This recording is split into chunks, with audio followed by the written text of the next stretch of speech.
Wing top, a little bit of brown, nicely colored. Who made it today? I don't know. Couldn't have been Annie. Oh my God, you're full of it today. Bridget, do you Better want a taller, watch Do you want a out. taller chair? Do you think I'm like sitting in a hole here? Yeah, I'll go get it.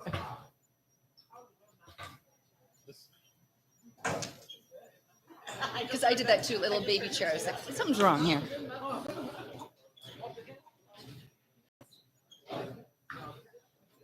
All right, we're gonna roll. Yes.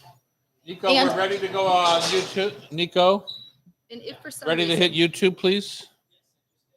Oh, we are in it? Okay, you got to tell me. Oh, okay. Yeah, and when, and then you got to triple this size. okay. Yeah. Okay, bigger. In the event that Ben isn't here, Uh-huh. right, he told me to come at 9, but if he's running late or something, should we just jump into Mike? Yeah. So I'll get Mike. No, just let it go. We'll figure out something. Everyone, you know the if you've been here before, you know the restrooms are down the hallway here. 6134 is our number. I mean, we've only had one no-show and one late in the year, so probably won't happen, but. Okay. Okay. Way Today's to the way to day. jinx us. Uh-oh. Today's show is going to be airing on the 31st of January, which is this. So this is the first show coming up this Correct. week. Correct. So it goes to podcast. Huh? This weekend. It goes to We're taping podcast 3 on shows Friday. in a way because I'm on vacation the next 2 weeks. So we're taping Again? today, tomorrow, and Friday. He's going again. He's going again. He just got back like 3 days ago. That's only a little exaggeration. Just a tiny one. You know, my favorite part is when Bridget laughs at her own jokes. Because they're so good. All right, here we go. Ready, set, Nico? Welcome to the Hot Stove Society show on Cairo Radio. My name is Tom Douglas, And I'm Bridget Charters. and we are coming to you with Becky Guzak on the producer's chair and Nico over there on the technical side. Thank you for joining us today. You can come, any of you. Look at this whole cheery crowd. nice having crowd breakfast, today, a nice yeah. blueberry muffin in front of us. You can come anytime you like. Just go to hotstovesociety.com, buy a ticket. What is it? $30. $30. You get breakfast, hot coffee, tea, and then Mike Modelo is here today, and you'll probably get a little treat from Some him. treats. too. Made I'm in always Washington. so Made in excited. Washington, yeah. Yes. I love looking at that table as the guests show up. 'Cause Uh-huh. There's always tasty That's fun treats stuff. over there. Yeah. So you can join us for breakfast. We have a good Spanish style breakfast today. Is that true? Correct. We've got a tortilla español and Uh-huh. some sauteed kale with a bit of garlic. Kale or chard? Chard. Copy that. And then those delicious little chorizo sausages that I thought were from Spain, but they're local. Super They're delicious. not local. They're L.A. Oh, they are? Oh, I thought they Española were. is in L.A., yeah. They're very good. Yes, they are tasty.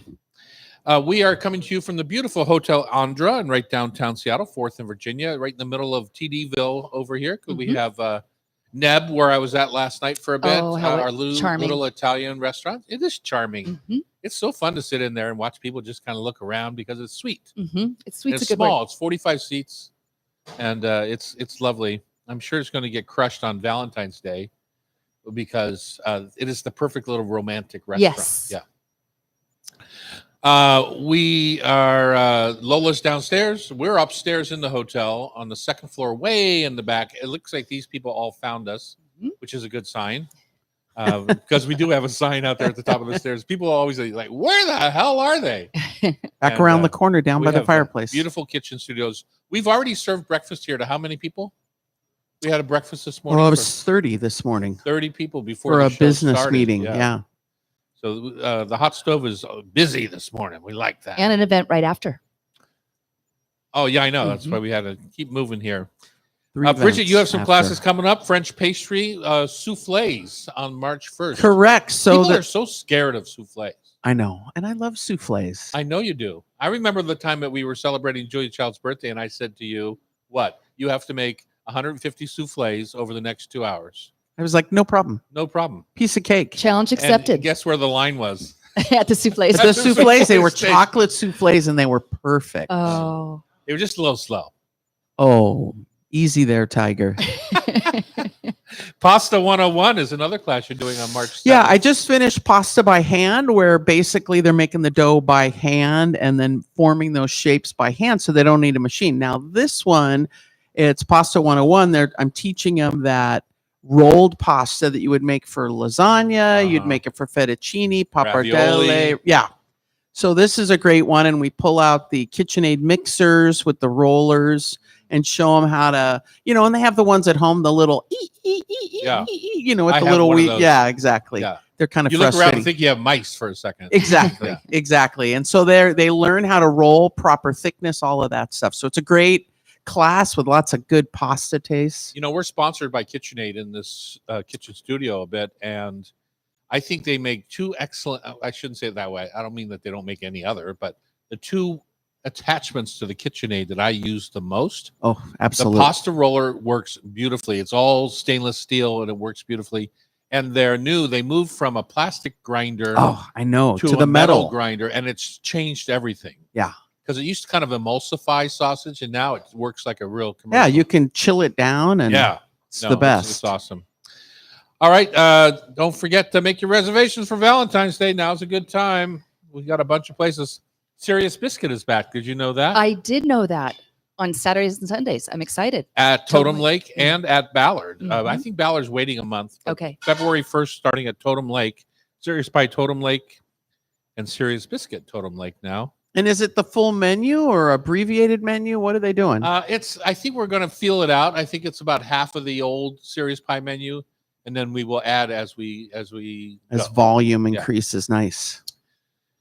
On today's show, Ben Lehman, GM of the Carlisle Room. This is a very exciting time for the Carlisle. Yes. Next week, Hamilton starts for almost 5 weeks. Mhm. And if you know anything about the Carlisle, when there's a show at the Holy Paramount, we always smokers. team up with the energy of the show at Carlisle. We create menu items, create Mhm. drink items.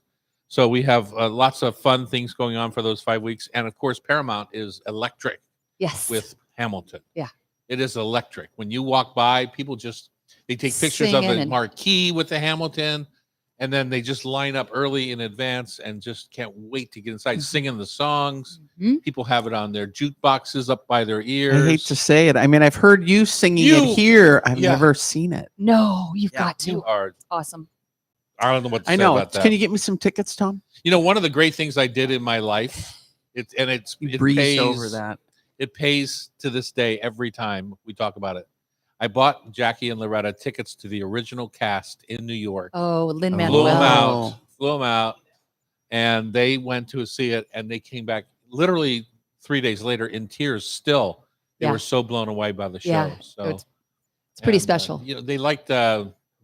So Jackie They likes loved Lin Manuel, and they loved the whole thing, but they really liked Diggs. What's his name? haven't seen it. I don't. But that means Jackie likes you now. Again? No. She's just appreciative. She's appreciative. Back by popular demand, Mike Mondello is here from Made in Washington. We're going to talk about some Valentine's packages. They must include Rub with Love. I mean, who wouldn't want that for Valentine's? Absolutely. Yeah, exactly. Makes sense.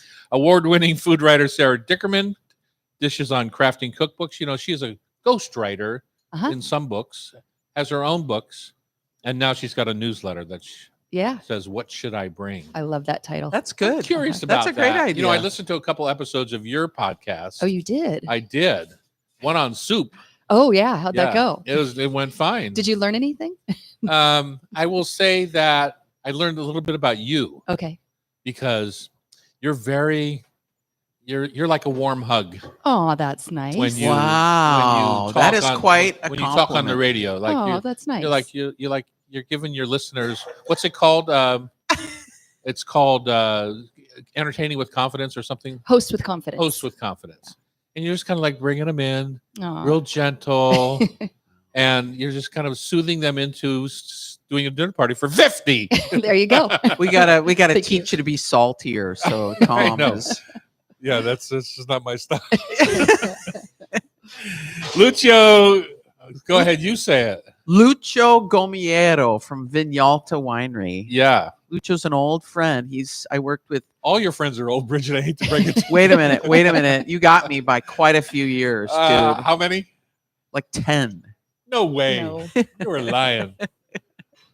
Anyway, Lucho and I worked together in San Francisco years and years ago on a radicchio dinner, Ah, and he came with his winery Vignalta that was kind of in its infancy at that time, and now he's a big dog, Mr. Tre Bicchieri in Italy with his Vignalta wines. oh, really? Tre Bicchieri. That's impressive. Yeah. We dive into the world of radicchio. How Yeah. appropriate. And then, of course, we're going to wrap up the show today with food Mhm. for thought, tasty trivia. I have my taste of the week right off the tip of my tongue. Okay. Let it rip.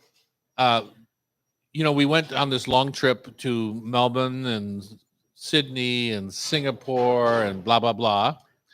And I will say the carrot at the end of the trip was stopping in Singapore and eating at all the hawker markets. that Right. My friend Sean had, for years, have been telling me about between Singapore and Jakarta and other areas around Southeast Asia. And Jackie was so interested in the Hainanese chicken, Oh, which is kind of like a poached chicken with a little bit of broth on rice Mhm. with some this and that. Very a simple. little bit of Mhm. cilantro. Very yeah. simple and very much. So we had it everywhere we went. Uh-huh. And everywhere we went, we were like, what's the big deal? Oh, you underwhelmed. It just was underwhelming. Mhm. And it's like, that It was kind of a a bummer comfort because it was food? such an important thing for her. That's what I read about it. Yeah. Yeah, Yeah.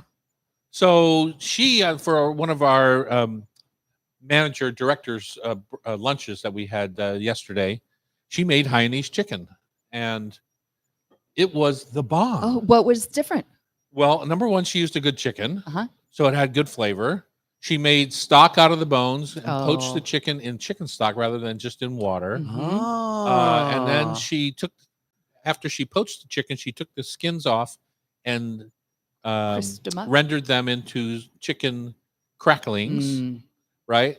I mean, literally perfect. I've never Who made this? Jackie. Wow. And then she stewed green onions in a little, kind of like I would say Soy vegetable sauce? oil Oh. and rice vinegar.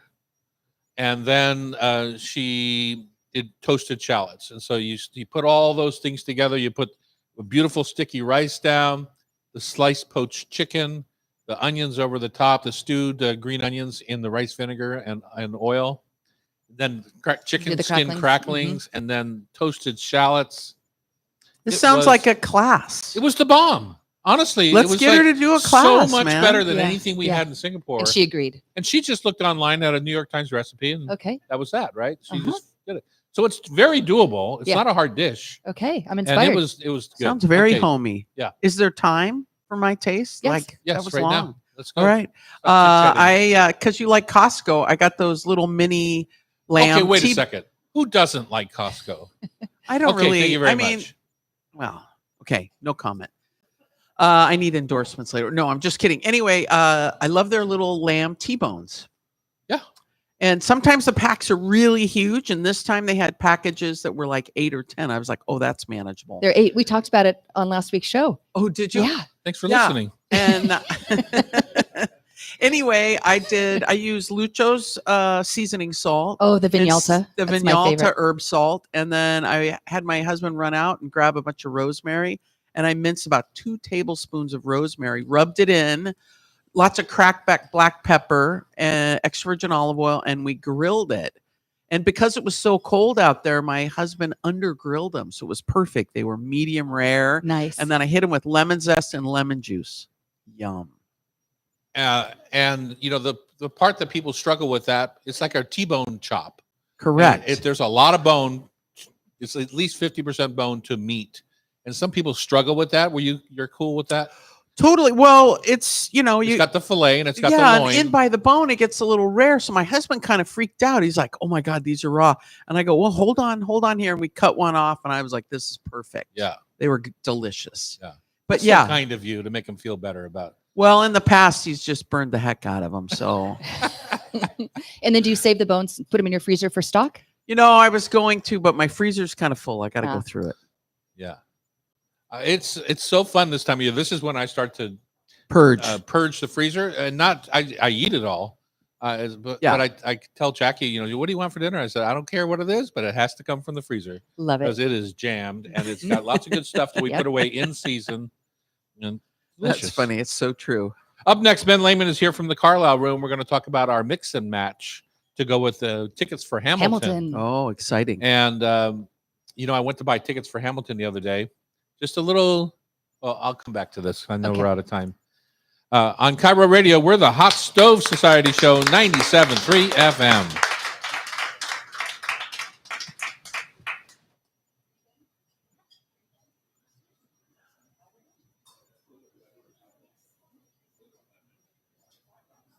I know I'll have to go do SRO for Hamilton one night. Just go No, help. there's plenty of tickets. I just bought some for my sister and her wife and Oh, okay. kid and kid's girlfriend. I should do that. When did they just go on sale? Or No, are they they've been doing on a big sale run? for a year. Oh, have they? But listen to what I'm going to say next, and you'll. Okay. Ooh, they're the chocolate bars. Wait a Let's minute. go, Ben.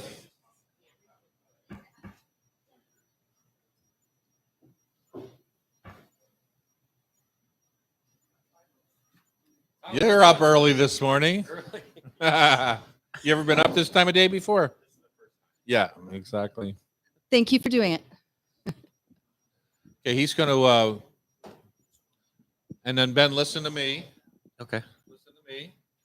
And listen to me. You hear the difference? I You can have to hear be the- right on top of that I can hear the microphone. bass. There you go. There we go. There you There we go. go. Right on top. Just bring it to you so you don't have to bend over. Thank you. It's just a founding father, if you would. Getting rid of $10. Yeah. Especially since it's $20. Exactly. That's I didn't think you'd like it if it was $10. lose money. We're back here in the Hot Stove Society show. Ben Lehman is here. He's the general manager of the Carlisle Room. He's stopping by to talk about how we mix and match during all these different shows. But I think we get a couple we get really excited about. Like Wicked, we actually dressed up the whole restaurant for Wicked with candles and witches' hats and all sorts of things. Oh, very fun. Right Sounds now like with Amy Paramount. Richardson was busy, huh? Yeah. Paramount has Hamilton coming on February 4th. Uh-huh. And so we asked Ben to come over and tell us what Carlisle is doing for that. If you don't know where the Carlisle is, it's right at 8th and Pine, literally kitty corner from the Paramount Theater. You can see the whole marquee. So cool. It is really a It's- fun. I mean, I literally opened it because of the Yes. Paramount Theater, right? Yes. I love the theater. I'm a musical buff Hmm. from way back. And your buddy Brandy Carlisle? And well, it's named after Brandy, Yeah. yeah, for sure. But the reason, we do the concessions at the Paramount too, Mhm. and so that little magic that happens across the street is Pretty very special. important to me. Ben, welcome to our show. This is the first time you've been on. First time. Thanks for having me, Tom. Absolutely, thank you for coming up so early. I know you're a night owl, so this is it's good to see your eyes open at this time of day. How do you know The he's a night secret's owl? out. Have you I'm a worked night together owl. for quite some time? Yeah, absolutely. Back in Lola days and now at the Carlisle days and for quite a long time. Ben, I will say I went online to buy my sister and her family tickets to Hamilton because they begged me. Of course, they thought I was going to get them for free. I said, yeah, they're free. Don't you worry about it. I got you. I'm her big brother. She's my youngest sister. So, Oh, yeah. that's awesome. They're free. Anyway, I went online. The first thing you do is you see tickets, blah, blah, blah. You hit the button. But Oh, don't StubHub. do it. Stop yourself. Yeah. Because I was looking at tickets and they were like $1,300, $1,500, Wow. $1,800. It's like, God, I thought those are New York prices. Right. you got to go to So, STG. You got to go all the way, scroll down past the sponsored things and buy your tickets directly from STG. Then the STG puts you into Ticketmaster. So there's still fees involved. Right. So what the real thing is to do and save, Walk you can across save the street. hundreds of dollars, go to the ticket window at the Paramount. No fees, no nothing. You just buy your tickets, no markups, no crazy third-party stuff. And then it's you can well worth it. And then you can just come and have a little drink. You can spend that extra money you saved at the Carlisle. Oh, I Room. love it. Yeah, having Have a a drink and a cocktail. little appy after your Ben, trip. tell us about what you're doing for Hamilton at the Paramount. Yeah. So, we are really excited about Hamilton next month. We put together. It was originally 3 cocktails, and then we added a 4th one at the last minute. We are doing a George By, which is a new drink from us. It's the bartender lead, Alicia's kind of a play on a sour. She called it like influenced by like a patio crusher. What is that? I've never heard that term before. But the drink is it's delicious. It's done with a strawberry infused gin, Aperol, Kochi Americano, apricot liqueur. We batch that and make it with a egg white. We serve it over a nice big ice.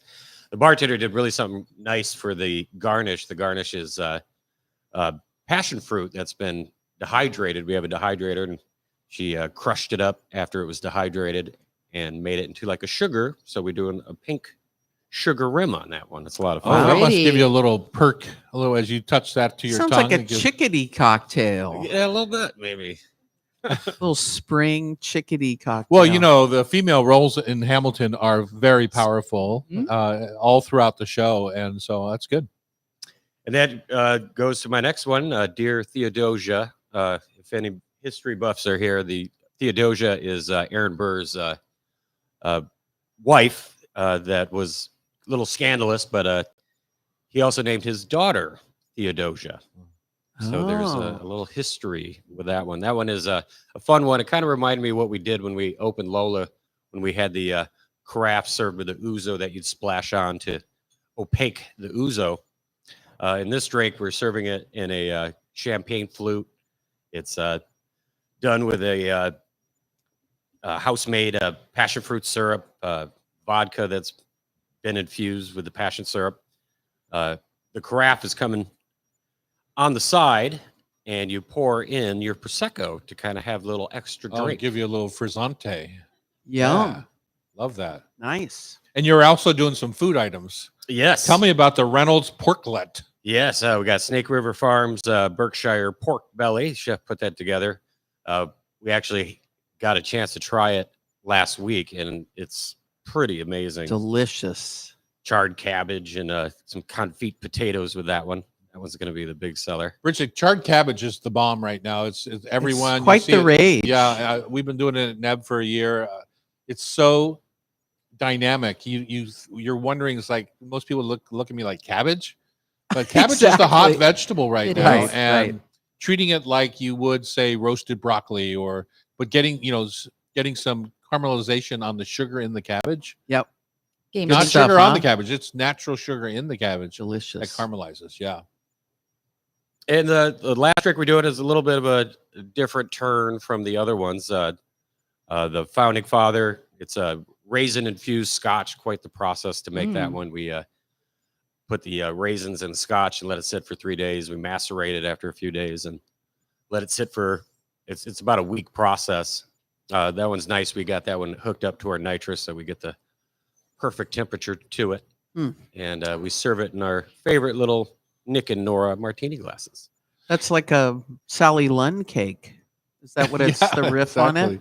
I don't know. You have to ask the man. Kind in of front a you. fruit cake. Is it like Very, very spirit forward. ah, There's interesting. Yeah. Ticino, walnut liqueur in there, Oh, Aztec chocolate bitters. wow.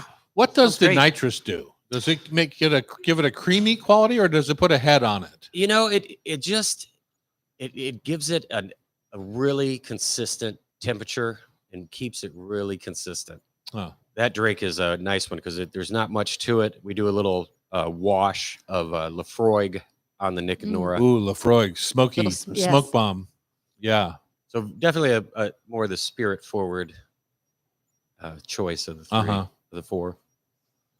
Are these starting on the 4th? Or are you going? Yes, Or they're yes, on Tuesday. okay? Yeah, Yeah. they're ready to go.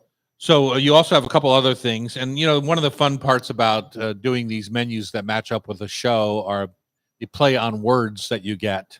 So you have the cabinet battle burr, as in Aaron Oh, Burger. cute. What makes that a different kind of burger? Well, with that one, Mike is, Mike, our chef there, is Chef quite the Mike. creative dude. Yeah, he is adding the Bernays aioli, which gives it a nice rich flavor. Of course, we got the bakery's buns, which are delicious. He's been doing an onion relish lately, and we're now putting that on the burger. Delicious. A housemaid, I'm assuming. Yes. Yes. Oh, yes. You know, I Everything's love fresh. Bernays, and I hadn't really thought about the idea of taking the same seasoning profile, which is Bernays is hollandaise with Uh-huh. tarragon, shallot, and red wine vinegar kind of reduced down, and then Right. you stir it into your hollandaise. But to stir that same flavor profile into aioli makes a lot of sense. That sounds nice. Yeah. Oh, don't let me forget the not throwing away my shot, everybody's favorite first song of Hamilton. Just kind of a basic Boilermaker with a tall boy Rainier. And Uh huh. And so, a Boilermaker, are you guys literally doing the whole drop Well, the shot you- glass into No. the Oh, glass? No. No. It makes a mess. Yeah. A lot of broken glasses that way, Right. too. Yes. So a traditional Boilermaker is a Beer. pint of beer, and you have to leave about an inch off the top of the pint, and then you take a shot of, say, Jim Beam or some whiskey, and literally drop the shot glass into the beer, and it foams up, Bubbles over, right? Yeah. And that's you have to drink it before you lose all your beer. That's a good way to fall asleep at the theater. Absolutely. And the last one on there, the Pavlova, Anna Pavlova, the ballerina, Russian ballerina that was a big fan of meringue, and they caught wind of that when she was doing performance in Australia back in the 20s or 30s, and they made a dessert after her, the Pavlova, kind of like her ballerina dress. It's a Low meringue cal dessert. too. Yep. Bridget, how do you make a pavlova? It's meringue. It's just whipped meringue and sugar. So you're whipping those. You're warming the egg whites a little bit, and then just whipping the heck out of them, getting them really foamy, and then gradually adding sugar, and then you're drying those in a low oven. Low Well- being 150, 200. 200. No color. No, because Yep. you want it beautiful, like her dress, like you said, and then it's just fresh So fruit it on comes top. out as this big pile. Big and then pillowy. you- yeah. and then you kind of put your spoon into the top and fill it with fruits and chocolate Yeah, syrup. you just and- spoon fruits on top, and then you can hit it with a dollop of cream. I'm sure it's 100 calories. Well, If you're a ballerina, the meringue like, itself you're is not- probably only 100 calories. If you're a ballerina, you're not pounding cheesecake, dude. Well, if you're a ballerina, you're working enough that you could eat anything you want. I don't think so. You don't think so, dude? Mike's been doing a bergamot curd, a lemon curd. We're doing some Ooh. red huckleberries that I hadn't heard about Ooh, before. yeah. So we'll see what he has in store What next that week. comes out as. Well, Ben Lehman, general manager of the Carlisle Room, has been our guest. Carlisle is right across the street from the Paramount. And yes, I do own it. Thank you for making it sound so delicious on the radio. And we hope to see you there. I'll be there quite a bit Yeah. through the month after my vacation. There you go. Are you going to be singing songs while you're working the line? Really 100%. loud? Okay, good. 100%. You know, I do it Because right that's here in quite a this room. show when Tom gets on his show tune thing. Yeah. Yeah, it is quite a show. It is. Yeah. I'm serious. Reminds me of my days when I was in Guys and Dolls, My Fair Lady, The past. South Pacific. I did them all. I had such a crush on our leading lady, Diane Fratantoni. Nathan Detroit, is that? Yeah, I wasn't Nathan. I didn't get the leading role, and I'm a chorus dude. All right, back by popular demand, Mike Mondello is here, President and CEO of Made in Washington. He's going to highlight some locally made Valentine's Day packages. On Cairo Radio, it's the Hot Stove Society Show, 97.3 FM. Great. Good stuff. Thanks, guys. Thanks, Ben. Hi, nice to see you.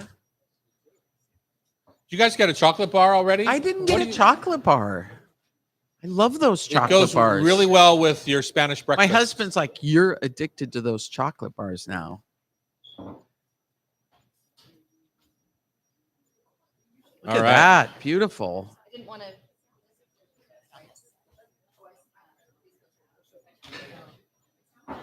Wow, look at all of this.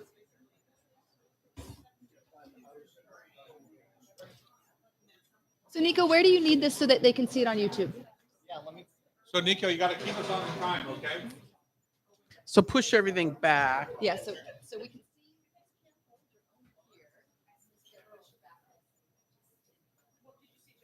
Oh, there we go. But when he's on, it'll go this way. When he's on, this camera is on him. When he's not on, I don't know. I'm staying out of it. Yes. On what? Yeah. Yes. Yes. Yeah. Yeah. So, Bridget, if you see it right now, that's what is on. Yeah. Yeah. Yes. That's what we should see. Yeah. I would. Turn the labels. If we're going to stay on him during the segment, then you want to see the labels this way, right? Yes. There we go. Good.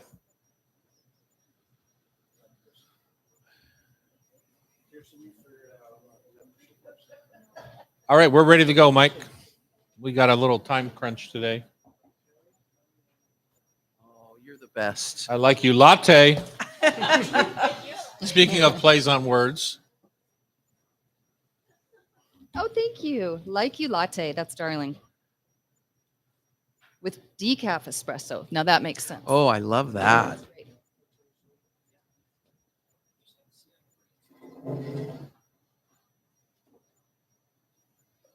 remember, Mike, you have to stay right on the mic.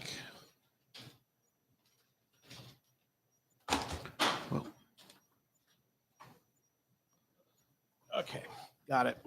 Man, this looks like Valentine's Day.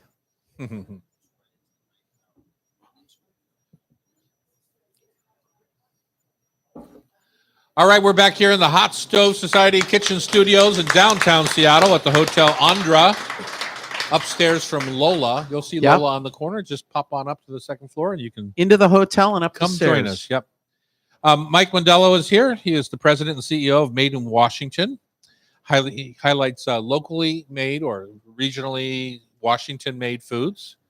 And you've brought us quite an array of things that are some ideas for Valentine's Day. It's awesome. I don't know why I can't speak. It's Amazing. the T, Valentine's Day presents. So, Mike, why don't you just jump right in and because I recognize a lot of these products, tell me about them. Yeah, these are special collections we put together to deliver kind of really fun Valentine's Day experiences celebrating local makers. So I've got three I want to really focus on that we're excited about and our customers are excited about so far. Again, all of them totally locally made. So the first one is Valentine's Day dinner for two. Now, this is something you can, if you want to do with your partner, or you can send to mom and dad, send to your kids, send to, siblings, whatever. So we ship this around the country on dry ice. So this will go anywhere around the country. Fun. And it starts with an appetizer of smoked halibut mousse from someone I know is a big favorite of yours, Tom, Yeah. Gerard and Dominique. Mhm. So smoked halibut mousse with Beecher's crackers. And then you go into the main dish, which is a wild Alaskan sockeye salmon, 2 fillets. That's from Sea Bear. So those are out of Alaska. They're cut, they're boned, they're flash frozen. So you just thaw them out. We give simple low and slow cooking directions, really easy. And then the side dish, we love this. This is one of our favorite new deals. There's a woman up in Anacortes who does these pierogies, and these is a 4-cheese zucchini. Really? It That makes sounds amazing. a fantastic side dish. And you just boil them for 3 minutes And then just quick saute them. and then saute them, get them a little bit brown. And it also comes along with this compound butter that she developed, which is to die for. Yeah. So they're really, as a side dish, they're fantastic. I will admit there's been a few nights when Jill and I have cooked up a couple of bags of those and made it the main meal. Just for dinner. Yeah. Yeah. Exactly. Oh, they're fantastic. So great side dish. And then some essential baking, bake at home garlic bread to That's go with part it. of the same package? All part of it. And then, of Jeez. course, you need dessert, Tom, right? Yeah. So we've got the hot cakes, lava cakes to Oh, finish that's it off. perfect. Yeah. So you get a salmon dinner, great side dish, great appetizer, and a really nice dessert. And again, that can ship anywhere in the country to share with anybody that's on your list. How fun And it is doesn't have to be that? for two, just double or 2, 4, 6, Oh, 8. absolutely. Yeah. And we get absolutely. If people are So having you can scale up. we'd love it. We're happy. To, Funny how that is. Yes, please. As they say, we'll make more. Absolutely. What's Sure. your next one? So the next one is it was designed for if you're going out to dinner. I know you're hoping a lot of folks go to the restaurants that night, and you don't need a dinner for two. How about starting off the day with a breakfast in bed, featuring Love that. all local Cute. things, right? And so we've got Fisher Fair scone mix paired with the Fisher jam, which is wonderful. The Salish Lodge pancake mix, I see that. That is Market Espresso coffee. I don't know if you guys have ever tried this Woodinville barrel aged. I have. No, we used to you've serve had it. We used to serve it at Edda's. Yeah. It's a barrel aged maple syrup. Yeah, bourbon barrel aged. Wow. It's off the charts. We did a Yeah. maple tasting here a while ago, and Oh, did we just that just blew everyone's socks off. Yeah, So it it's- didn't count. That Ice one cream, disappeared. To put it on some ice cream. Local. I haven't tried this yet, but I heard it makes a great old fashioned. Oh, what a It's kind great idea. kind That of- little bit of sweet. Yeah, kind of a nice idea. Market Spice Tea, which what amazing, it's been around over 100 years, Mhm. and there's still a bunch of people in this area who've never tried it. And every time they try, we sample it almost every day in the stores, Really? and every time they try it, it's like, what did you put in this? Nothing, Cloves. just naturally It's just- sweet. yeah. It's amazing, right? And then of course you got, even though it's breakfast, you got to finish off with some lovely heart bonbons, chocolate bonbons. So breakfast in bed, another fun one again Love to that. send to people anywhere I around the love country that one. or Yeah. enjoy here. And then we did one that's really kind of designed for if you're having a Valentine's Day party, or you want to send it to friends who are doing that. And it's a chocolate charcuterie board. So we've got 5 local chocolate makers featured. Franz, of course, got to have the Franz in their Valentine's Day packaging. The chocolate bonbons from Dolcetti, Seattle Chocolates with their Valentine's Day, and then a Belize and Nibs sea salt one from Spinnaker Chocolates. Wow. So again, a beautiful charcuterie board of chocolate. Really fun to make up some drinks and enjoy with their. That's girlfriends. awesome. Do you send the photos along? We do you have, don't like, a little- We don't, but that's how they buy it. Really? That's what they see on the web. That's what Yeah, they yeah. see on the yeah. website. That's The awesome. Spinnaker is it's a fairly new chocolate company here in town and is doing some really interesting bittersweet chocolate work. Very interesting, delicious. Yeah. This one's a great combination of things. So we love that one. Yeah. And the last thing I brought just so these are all experiences, culinary experiences. The last one is a combination of Alpenglow, which I think you've had on the show before, the mixes to make mixed drinks or mocktails, some really great ones, along with the most popular new item at Made in Washington in the last 12 months, this Emily Lex watercolor sets. People are going crazy for them, where you Wow. get, these are note cards and a little watercolor, and you can just, so if you want to have some Oh. girlfriends over, you just sit around, make up some drinks using a local mixer, and then you all pay like a paint and sip party. So you buy a set for each of your guests. It comes with plenty. Oh, no Yeah, yeah. kidding. Yeah, That's yeah. a great So it's a nice idea. little- Yeah. So That's again, awesome. dinner, breakfast, chocolate board, or just have a nice little paint and sip party. And how do folks find you? Madeinwashington.com, or find us at Pike Place Market, Bellevue Square, or Alderwood Mall. That's awesome. And then in terms of shipping, like if I wanted to ship the pancake package down to New Orleans to my son, how Yeah. long? You Usually- should leave about 7 days to make sure it gets there, and then we'll be shipping the perishable one, the one that's the dinner. We'll be shipping that on Monday of Valentine's Day week, so whatever that is, the It goes 10th. 2 day. It That's goes like 2 a day, 2 day exactly. in Mhm. styrofoam. Awesome. This is beautiful. It's Thanks. amazing. Well, what I love about your website is you have all the stories of your makers. And it's really inspiring. I've got lost in it a bit. Well, good. Yeah, no, it's tell us your story. That's how we talk to our Mhm. makers, because and the products have to be great. They have to be cool, delicious, innovative, but mostly people want to know the stories, right? Yes. That's what motivates us to buy local. Mhm. That's awesome. It's great that you're supporting all these small businesses. Mhm. It's great stuff. Oh, look, Tom's gonna. You must have had quite a rush of small businesses during COVID because it seems like everyone opened a food business. It opened up a lot of doors Yeah, for us. Absolutely. Introduced us to a bunch of people, and some we didn't even buy their product. They drop shipped for us. So it allowed us to open up all new relationships, and a lot have maintained. It's really cool. I kind Yeah. of like this. Not kind of, but of this group, I think the odd one out, and what I am drawn to is the watercolor paint set with the mocktail mixers. Yeah. I know I bought my wife for her birthday this very intricate paint by number stag. Deers are her spirit animals, and I Uh-huh. bought this paint by number thing. Then I had to turn around and buy a stretch frame for it. Then I had to buy a clamping tool to get the canvas to stretch on the stretch frame, and blah blah blah, all this stuff. But yeah. they're super into paint by numbers. It's kind of like the next step zen. from the old colored pencil things that became so popular maybe 5 or 8 years ago. Absolutely. And yeah. I just think it's fun to have a craft project when you have friends over. I do it every year when I'm over on the Big Island.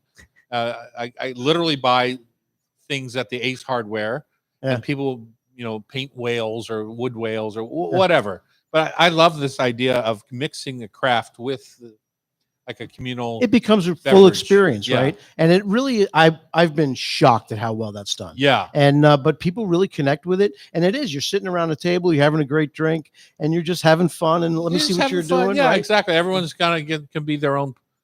This seems right up your alley, Becky. Yes, totally. I'm gonna have a girl party. Yeah, That's beautiful. Yeah. Yeah. Oh, get some chocolates too. Exactly. But if you're having a party like this, I don't know what this costs, but how fun would that be if all your guests came and they each got their own box Yeah. and could pull out, what are there, a half dozen, a dozen There's cards? eight cards. Eight in cards there. in there. Yeah. And you can just sit there and have a blast and chit chat. Absolutely. That's what Valentine's Day is all about, right? Yeah, It's all about exactly. experiences. Sounds good. I want to. Okay. When you showed me that bread that you have in the salmon dinner, Yes. that whole, what's the name of that bakery again? Essential. Essential. They've been doing this gas Yes. bag bread. Some people call me a gas bag, but this is actually a loaf of bread. I've Yes. had one in my garage cupboard for 5 years now, and he told me, Arthur Rubenfeld, when he was still part of Essential, I don't know if he still is or not. He said it would last forever. So I'm taking him at his word. When should I open this bag? Because essentially they are supposed to last forever.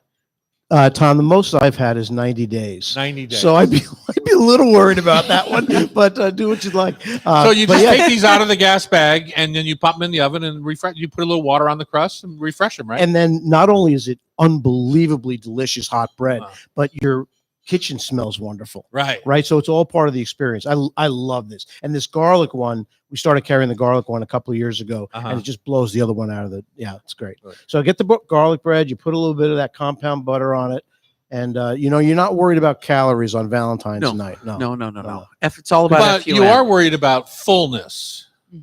I would say. But look, You don't want to feel like a pig. these pierogies. I mean, how many are in the pack? I don't know. We're going to cook them up. They look Oh, delicious. good. Yeah. You'll love them. Yeah, I they're want to try amazing. them with that compound butter. I'm just trying to think what I'm going to do. Are you going to get Brittany one of these? Bartolaban from Hotcakes was here last week on the show, Oh, okay. and she's, you're representing she's very feisty. I don't know if you know who's behind those cakes. I've not met. She is very feisty. And they've got a new one coming out, a salted caramel. Salty caramel. Oh, Yeah. that sounds They're good. launching Yeah. that this week, Exactly. I think. That sounds good. Yeah. I don't think of you in the world of fresh fish. So I think of you. Sea Bear is very famous for its smoked fish, but Yeah. I'm nice to see that you have some fresh We fish. actually at Sea Bear, we do almost as much of these uncooked sourcing great fillets for people as we do of smoked. I didn't That's realize great. that. Yeah, and during the summer, it's a lot of actually fresh. We call it Fresh and Wild, where we'll have events around the Pacific Northwest. But people outside this, you know this better than I. People outside this part of the world are not used to great salmon, Right. No. and so when they taste wild Alaskan salmon, particularly sockeye, it's beautiful red color. That's good It's bite. moist. They're like, I've had people say to me so many times, some variation of, if I knew salmon tasted like this, I would have been eating it my whole life. Yeah. Because they know it's good for them and they ought to be eating it, but they've never experienced that wild. But they're Alaskan all eating flavor. that mushy farm salmon, and this is such a different Oh, experience. it's a night and day, right? Yeah. And then of course, I mean, our recommendation is, like I said earlier, low and slow. So around 300 max Uh-huh. on the temperature, so it locks in all the juices, and it's harder for somebody to make a mistake Yeah. and then Love it. cooking. That's a it, great idea. and so people, it's the best salmon they've ever had, and they cook it the best way they've ever cooked. All right, Mike Amazing. Mandela from Made in Washington. Go check out their website. Up next, Sarah Dickerman is here to she's eating breakfast now. Yeah. Crafting cookbooks and her new newsletter, What Should I Bring, on Cairo Radio. It's Not Stove Society Show, 97.3 FM. So I got off timing there. I'm sorry about that. I kind of like this. I've got this.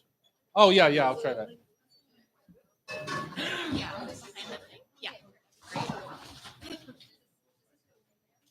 Annie, can we get a tasting plate for the guests, please? Just the smallest little tasting.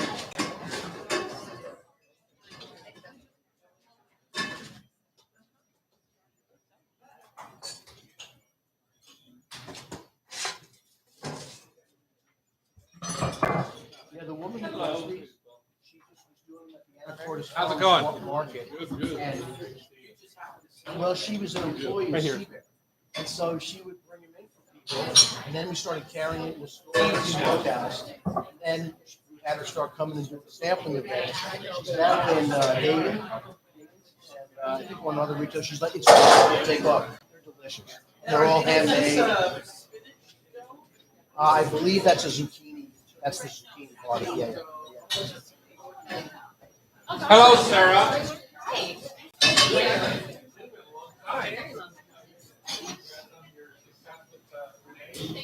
That's great. Long time no see. How's it going? Good to see you. It's great. Thank you. Glad to be. Oh, ciao. Ah.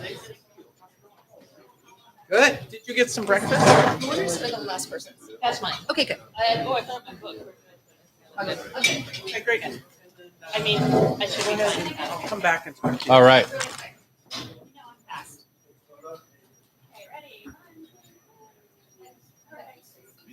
Elbow Taylor in the face. No, she did not. She did not. She's trying to get you out of the. Loving And this. She's trying to get you out of just the wanted to thing. talk about that. Renee was here. We had her for 3 segments.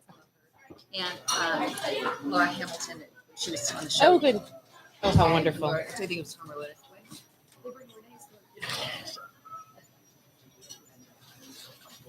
Okay. Okay, sounds good. Okay. Where do you want to hold? Yeah, that's fine.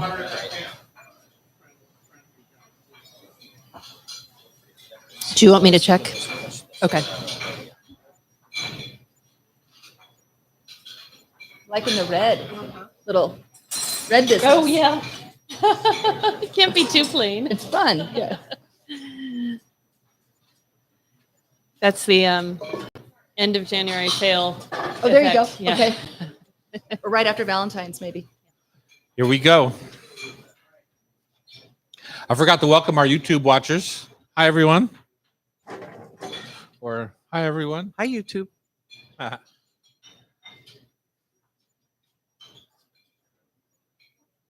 Welcome back. We are here in the Hot Stove Society Kitchen Studios in downtown Seattle.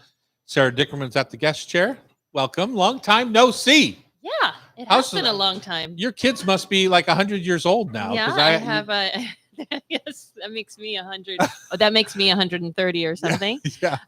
Yeah. I have a kid in college now. And No one way. Isn't Wow. that junior. funny? Yeah. Yeah, you probably met when they were. Just babes. Babes, Yeah, yeah. exactly. Yeah. So yeah, Gus is over in Connecticut, Uh-huh. not far from where you grew up, right? No, very far from where I grew up. Newark, Delaware is where I grew up. Yeah. So It's all mid-Atlantic. northeast. I Although guess. my daughter did go to upstate New York for school because Yeah. she was desperate to get away from us. Uh-huh. And I don't know about you, but going to her school in Colgate in upstate New York, Oh yeah. it was faster to go to Paris Yeah. than No, it that's, was to that's upstate true. New York. Yeah. Wesleyan is in Middletown, which is fortunately close to Hartford. Uh-huh. But I know what you mean because I grew up in Albany. and Wesleyan, that's where Mrs. Clinton went. Isn't that true? No, she went to Wellesley. Wellesley. Yes. There you go. Yes, but anyway, he's having a great time. Is he? He's rowing up a storm, and Oh, wow. yeah. Is he strong like bull? Oh my god, so strong. Isn't it crazy to see him from little Oh, tiny so babies strong. to like? Yeah, exactly. Have you seen Men in the Boat? I have not. I've read it, Yeah. but I Boys have in the not Boat, seen that. yeah. I have not seen that. Yeah. But I go to the cut very frequently and love to Oh, do you? Yeah. watch, Watch the the rowers. races. Yeah. Yep. mhm. Tell us about why you're here. Okay. Well, I'm here because I miss you. Aw. See, But- Bridget, Oh, you could be nicer to me. Some people like You could be nicer. Anyway, And I co-wrote a book with Renee Erickson. Mhm. I know you had Renee on, Oh, but it's called yeah. Sunlight and Breadcrumbs, Mhm. Making Food with Creativity and Curiosity. And this is the second book I've done with Renee. We love working together. And She sang your praises. Oh, that's Yeah, very She sweet. gave you a lot of credit.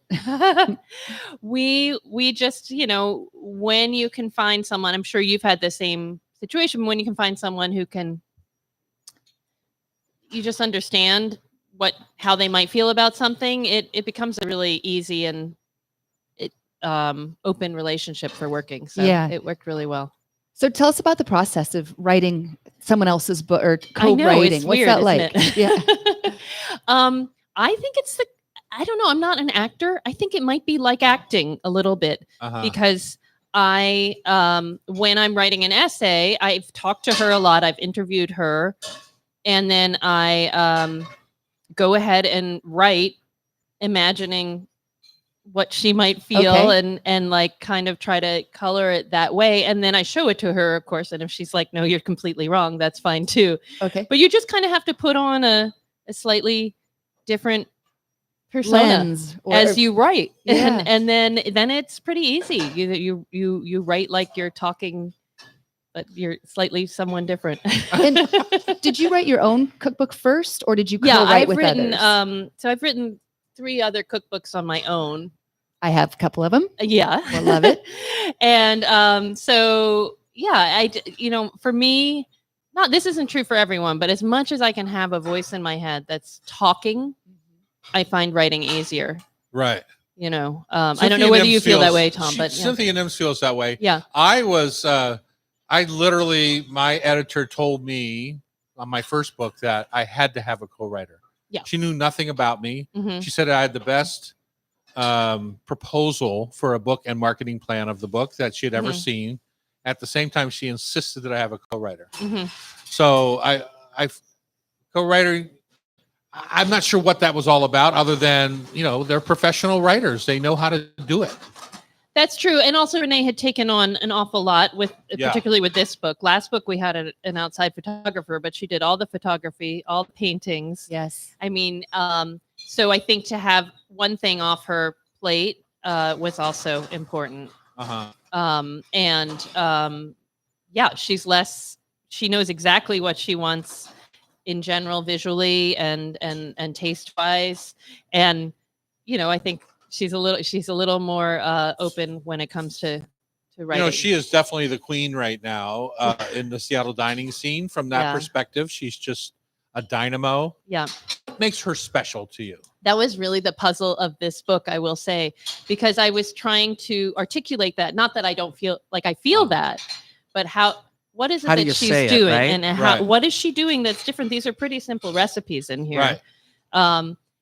And so really this book is largely about teasing out that creative process and the creative vision and thinking about all those little micro decisions that anyone cooking is making, but Renee does so well. Mhm. Well, I think personally, if I were to answer the question I just asked Yeah. myself, I would say her art background is something Yeah. I didn't understand. I Right. didn't know about. Right. Yeah. Right. I And didn't. it makes so much sense now. So Yeah. what I think is special about her is drawn out from her art Yes. degrees and background. And I And mean, looking, she's just a lovely person also. I'm not Right. saying that, but from a talent perspective, I didn't realize that was in her repertoire. yeah. And how do you make something simple look special on a plate? Uh-huh.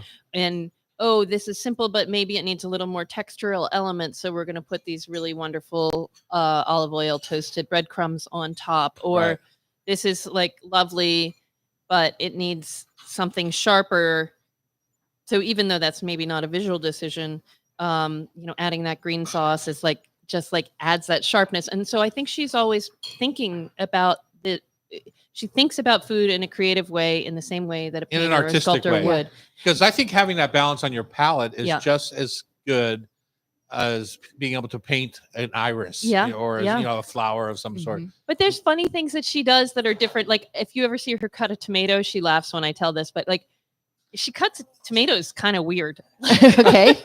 And she's almost like a sculptor carving a block of marble, Uh-huh. finding those interesting shapes. She doesn't cut in a French way that sort of The emphasizes- concasse, the Yeah. squares. Yeah, she doesn't emphasize uniformity. She's looking for that special shape when she cuts the tomato, and then she makes a tomato salad with that.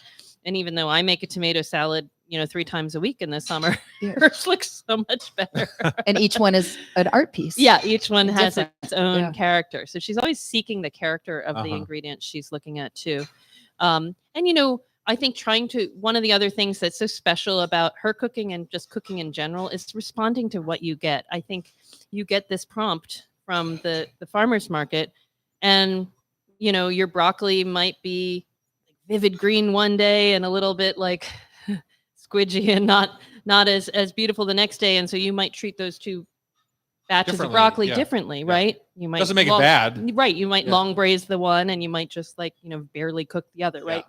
And so it's always responding to what comes into your world, and I think it's one of the blessings of cooking is having that like little something to interact with and make decisions about. Do you like ghostwriting better or writing your own books better? Because you have a responsibility when you write your own books, marketing, Yeah, media, everything that goes with that. yeah. Whereas ghostwriting, it's sort of Renee's responsibility to get out there and promote Yeah, I the mean, book. she's been very generous to include me in this Yeah. process. She doesn't need to, but it's because we enjoy each other so much. It's been a Right. pleasure to be a part of it. Yeah, that's a good question. I mean, it's nice to have your own project that's yours, Right. and to really feel like you can say, "Oh, this is how I do things." But no, I don't love the marketing. Tell us a little bit about your book, your last one. Wasn't The it- last one was The Secret of Great Second Meals, which Yeah, was I looking was at going to say That was using great. leftovers. That was a great and- book. Oh, thank you so much. Yeah, Yeah, that was great. That one was really close to my heart because like I said, I like responding to problems and puzzles in the kitchen. And this was about how to work with leftovers and how to reframe leftovers, not as just like reheating something in the microwave, although you can do that if you need to. But like, how can you reframe something? You've made that roast chicken one day. There's beautiful roast chicken in this book, right? Like with garlic and anchovies. What do you do with it the next day? And I get bored easily. I don't know about you. And so I'm like, how do I have it the next day, but not feel like I'm eating exactly the same So you treat thing? it as an ingredient and Yeah. elevate. So your yesterday's meal is an ingredient in today's meal. That's kind of. great. Yeah. It's great. That was a fun book. Yeah, it was hard. Sometimes I'm like, Sarah, can you just make things simple? Because I then had to write the recipes for the things You had that were the sub leftovers. recipes. Right, So right. And many then- sub recipes. Yeah, and I was like, oh my gosh, this is way too complicated. But I was proud of it. Yeah, no, it was awesome. I have a microwave at home that I spent. I've had it for 15 years now. Uh-huh. I bought it to match up this thing, so it was a very Right. expensive Wolf microwave. Right. Cost me like $3,000 15 years ago. I've spent $3,000 trying to get it to work, and now it's like a little blessing that it doesn't work because now I just pan fry everything. Yeah, I mean, microwaves I think are a little overrated in the reheating department. I will say I finally now actually have a microwave. I do melt my chocolate in. I think it's the best thing for melting chocolate. Is it? There you go. But but I don't use it too much. But there's nothing wrong with it. If it's a tool that works for you, you should use it. All right, go out there, check out Sarah Dickerman's books. Check out what's the name of that one again? Sunlight and breadcrumbs. Her collab with Renee Erickson, which is the #1 selling cookbook in the Northwest, I believe. Oh. So, there you go. Check it out. Up next, Lucio. No, no. Gomiero. Sarah's No, coming back. Sarah's Oh, coming sorry. back for Fix That, Sean What Del did I Toro. miss? So this is her first segment, and then our 2 segment.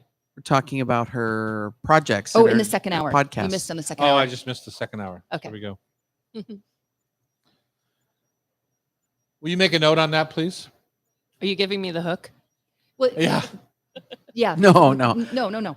Oh, I see. Up next, Sarah Dickerman's going to hang with us and talk about being a James Beard Award-winning food writer and talk a little bit about her background, how she earned her spot in the food writing community on Cairo Radio. It's the Hot Stove Society Show, 97.3 FM. So now we're I'm sorry, I just totally That's- missed so, that. No Yeah. problem. But that's we'll talk about her. Her new What should I podcast. bring? Yeah. No, That's right. It's a little Substack. Yep. It's very, Yeah, I can it's see why very you're not. new. I know. I can see why you're not. Okay. Okay. Yeah. After that last book, like when we had you on, it was like, oh my God, like so hard to write, you know? Yeah, it was. So, now there's this newsletter. I'm like keeping it simple, doing things that are lovely, and then we'll see if it forms. I can talk to you about it, but like we'll see if it forms into. But if it doesn't, I'm just having fun. It's a great idea, Yeah, though. Yeah. You know, All right, we're back in the kitchen here at the Hot Stove Society Show. It's time for hour number 2. Sarah has waited through the long break. How was the news for you? I'm so glad that I couldn't hear them. Sarah Dickerman is here. She's a food writer, cookbook author, all around great gal. She's a James Beard Award-winning food writer. Yeah, that's a long time ago. Which one now. did you get that Was that for? the I forget. Bon Appetit? I was writing for Slate, and it was in the early days. I think my award is something very funny, like best internet article or something. Really? Like it was just like you'd never phrase it like that now. Uh-huh. But I actually was writing about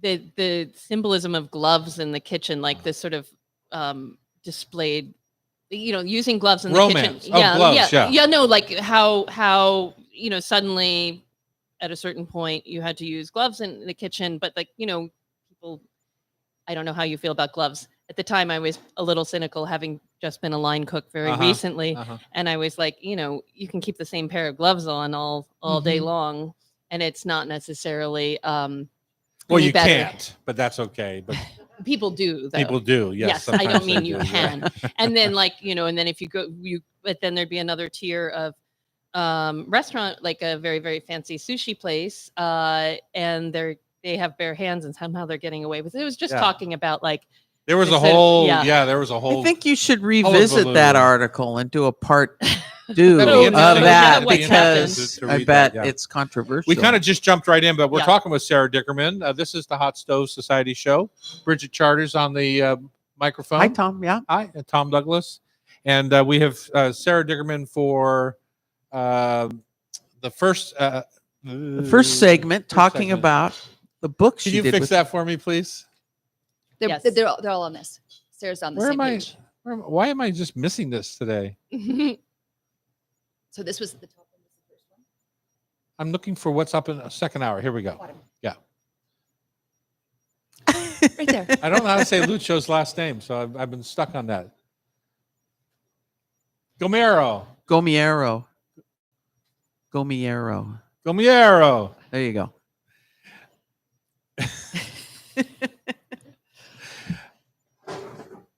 As we continue with Sarah, I just want you to know there's much more coming your way. Lucio Gomero, owner and winemaker at Vignault Winery. Perfect. Good job. Do I have? Yeah, that's you got the cadence and everything. We're going to do a deep dive with Jason Salvo, owner of Local Reats, and of course, we're going to finish our show today with our Food for Thought Tasty Trivia Challenge. Yes, we are. Which Miss Competitive is right next to me over here. Sarah, you have a new newsletter. Substack, yeah, a Yeah. new newsletter. I'm experimenting with what's next, and I'm not brand. The Substack is not brand new, but it's like I'm trying it A out, learning and curve. it's kind of Sure. like blogging 2.0. But Uh-huh. so yeah, I have a new newsletter, and it's called "What Should I Bring?" And it's thinking about all the times we bring food to something, Mhm. whether that's to a sick friend, whether that's to a potluck, whether that's to book group. And I'm just sort of imagining that scenario where you're trying to think, what should I bring to this event? Well, you brought something. I brought Today. something today. I brought cake. And how- never wrong to bring cake. Right, there you go. In fact, it's a cake. I'll put the recipe up this week, but I'm working on it's a Neapolitan cake. I was thinking about Neapolitan ice cream, Mm-hmm. and I had a bag of those freeze-dried strawberries, and I was like, I wonder what would happen if Oh, I played with interesting. these. So I made a very classic almond cake based on the Chez Panisse almond cake, but then I swirled in chocolate and the strawberry. Wait a minute. Where's this cake, I Andy? don't know. It's somewhere It's here. right in front of me over here, and you're not getting any. Hey, Oh. so you talk so flippantly about, oh, I did this and I did that. Tell Yeah. us your background. Where did all Yeah. this confidence in the kitchen come from? Well, very way back. I'm the youngest child of 3, and I think they were very articulate, and I felt like sort of like, how do I'm a good bit younger than my siblings. How do I get some attention around here? Mhm. So I would cook Yeah. desserts and pancakes and things like that, and it worked. And then I was like, well, I'll remember that. Right. And then I started cooking in Los Angeles when I was living there.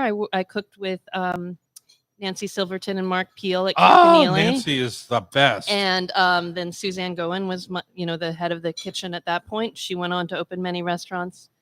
I worked very briefly at Spago, Oh, and then I went on to Chez Panisse. Wait. Did you get Wait. fired or No, what happened? I Were you was working not- with Sherry? I did not work with Sherry. I was working with the boys on the line, and that was part of the Oh problem. man, If I it's were pretty working- rough. If I were working with Sherry, I think I wouldn't have Bailed moved so on quick. quickly. Yep. Yeah. And so then I went to Chez Panisse and then came back here to Seattle. And there I helped open Le Pichet. Oh, charming. And if you go into the bathroom in Le I Pichet, didn't know that. I'm in the photo. That's awesome. And then I worked at Harvest Fine in the good old days, and that was fun. And then I helped Tomas open Vios. And then at that point, I had my son who's now rowing, and I decided to focus more on my writing because that whole time I was writing and cooking. Right. So, but that's the restaurant part of my life. That's amazing. Yeah, Vios was what a cool spot. Oh, it was so sweet. That Yeah, was an when I incredible saw story. that on the show sheet, I was like, oh, I remember you. Yeah. Because I swear to God, I was in there at least once a week. Oh, it was The Not food me, there was man. There were way delicious. too many kids in there. Yeah, I mean, it was a playground. No, I and go a up rest- to the food counter, man. It Yeah. was delicious food. Yeah. Well, that's besides the point. Yeah, there were a lot of kids there. That was really fun, and I loved it. And we missed Tomas, who has now moved to Greece and is living his best life. So Well, Good for him. What yeah. is it about you? Jim Drummond moved to France. Tomas moved to Greece. know. What is it about you that's I mean, driving these people She's away? encouraging them to live their best life. I mean, She my just gosh, said it. it's like they're very smart. They're getting time in the places they love. Uh-huh. I mean, we love it here. I Yeah. hope you still love it here. Oh yeah, I think absolutely. you do. Yeah. But you got to be where you love. Yeah. Yeah. So on this podcast, what do I bring? Well, it's not a podcast; it's a newsletter. Well, I'm sorry, but it's yeah, newsletter. Yeah. So many times when people bring gifts to a host, Yeah. they expect them to either be uncorked or Oh my opened God. or something, and it's just a big faux pas. Just Yeah. bring a gift Yep. of love, and then if they Yeah. open it, fine. But if they don't, it's not an Yeah. insult. So don't bring the wine that you've got to taste. Yeah. Mhm. Either drink that yourself well, or bring unless- them Right, something. because I have a wine plan. Yeah. If I invite Yeah. you for dinner, I have a wine plan. right. Unless they I've- ask you unless to I've bring told wine. you to bring a wine. Right. Yeah. Correct. Yeah, and I was enjoying your conversation about the painting. Ostensibly, this is a food blog, but I've been super into these nice puzzles recently, and I Mhm. just that would be a lovely thing to bring instead as Uh-huh. well. If the person's a little bit more of a planner and they're not really going to want you horning in on their meal. Right. Mhm. That said, often when you say, "What can I bring?" Everybody is- says that. Yes. what does your host say back to you? I got this. Or whatever you want. Yeah, no, I And never. then Oh, I you're don't never do say that. Bring No. them.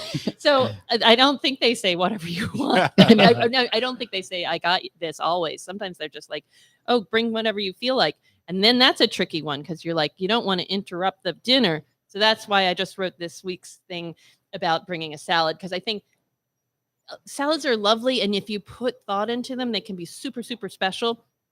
And often, if you're cooking the dinner, it's maybe the thing that's gone down the list of Right. Priorities. Important things to do. so Correct. I think if you can bring a really seasonally gorgeous salad that, in this case, I'm thinking about winter salads and all those beautiful pale chicories and, Right. like, all those great dressings Yeah. and grapefruit Yeah. and citrus. yeah, exactly. So that was my proposal this week. And I have a lemon poppy seed dressing Right. for that. Mm. But, So that's some one of thing. these issues are host issues. They're not Right. guest issues. Right.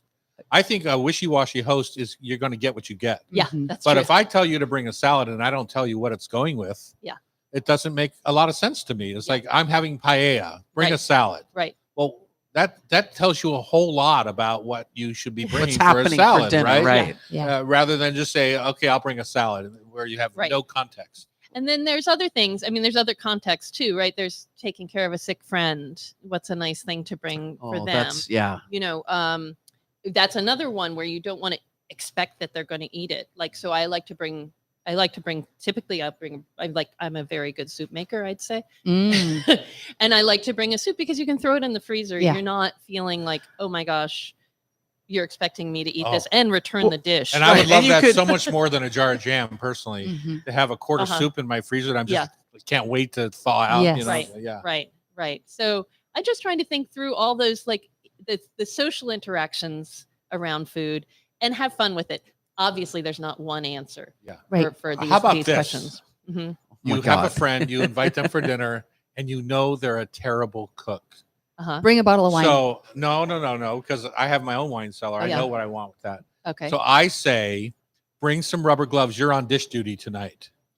Is that okay or not? Because I think it's okay. I think think it's That's okay. so rude. I think Is it's it- do you okay. think it's Yeah, rude? it's totally I rude. think it's okay Yeah. with a really good friend, but I am I Because think at I the wouldn't end do of that. dinner, everyone's offers to do the dishes. Yeah. No, you And I don't want them to. no, you tell them if they're a bad. I mean, like, You're my rinse and stacker tonight. boy, I hope I don't hear that one day. I think it's so helpful No, for but- me when I get done with having 10 people for dinner and I walk over and Yeah. everything's rinsed and stacked. The It's silverware is lovely, but I soaking. don't think you can ask someone else to do that. Oh, I they do. have I to think volunteer. if you I know do. your guests, absolutely. them, if you know know them, your that's guests. But When- I'd say bring cheese in that case. Like, Cheese. Oh, That's a there good you call. go. bring There you cheese go. to get Oh. started. Bring some olives to get started. Sarah, one thing you wrote me, which I love, is sharing food is one of the most hopeful and bonding things we can do. Yeah, I love that. And that's Yeah. you. And that's Yeah. what this newsletter is all about. Yeah, exactly. Yeah. So One of the most And hopeful it'll be and bonding well, things it'll you be can good do. inspiration too. I mean, because I kind of scratch my head sometimes, like, Yeah. what should I bring? You know, Well, one other thing I want to do is actually ask people like you, what's Sure. the thing you like bringing? Mhm. What's the thing you like bringing? And also get that out. So it doesn't all have to be me. I'm hoping it's a more. I like to communal bring a hoisin lacquered duck, effort. Yum. if it makes it to the especially if you're having paella. well, and I Yum. have friends that aren't really good cooks, you Yeah. know, Yeah, and so they say, It's well, okay. yeah, absolutely, Mhm. or they don't Buying pick, things is fine. they don't pick good Bring a wine. jar of mustard. That's the other thing I'm gonna like. Oh, that's a bring good nice idea. mustard. That's With the something. big, good one. Yeah. cool Pommery. Yeah, Yeah, exactly. that's awesome. Well, see, Tom's that's the pro- if looking they're a at me. terrible cook, Wait they're a minute, going to I'm bring you sorry, terrible the mustard. shallot mustard. Careful what you ask for. Yeah.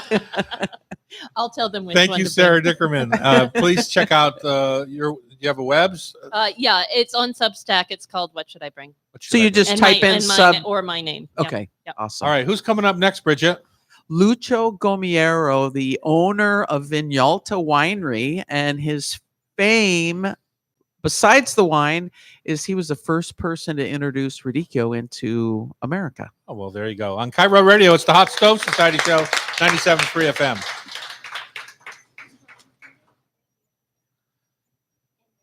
Well, Sarah has to agree. Yes. Yes. She already asked. I was nice to her, so she wants the photo with me.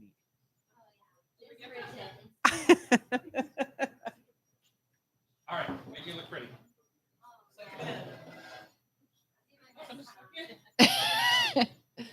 Cute. You too. What a treat.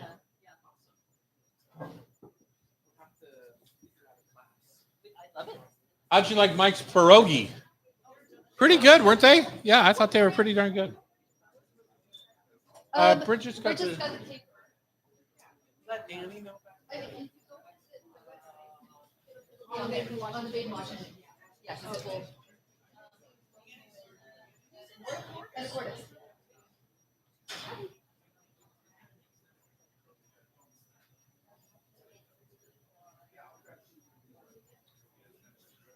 It's called the West Coast Dumpling Company, 4-cheese zucchini pierogi.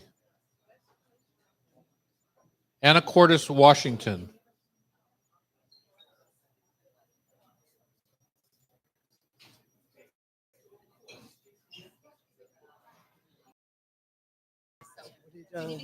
Yes.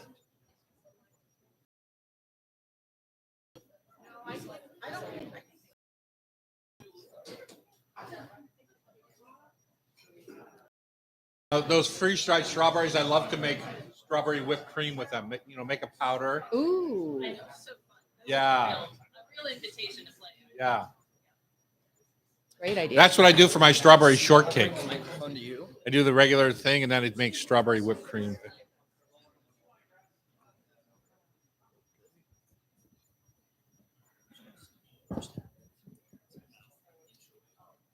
Okay, good.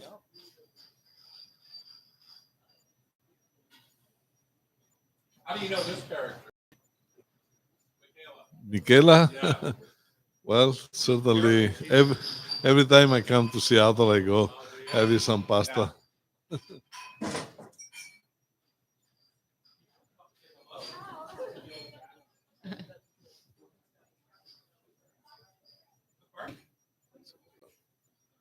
I love this stuff. Been using it for years. When Good. did you come up with it? Long time Long ago. time ago? Yeah. Yeah. I find this stuff, you have to be so careful. It's the saltiest salt Ah. I've ever had. Okay. It's a sea salt. Yeah. Just use a no, little. Yeah, it's just sea salt. I don't get it. Yeah. If I cool off, I do that way. And Very careful. okay, and you're using fresh herbs, right? And Yes. so that's why you need that much salt that is why it's and garlic and yeah, unique. Yeah. so it's all cured. But I love it, but sparingly. You know what I mean? Yeah, totally. But this is, I mean, this is mine from my cupboard from home. I have a new one waiting to go. I'll pass it around. Bridget, are you going to join us today? What's going on?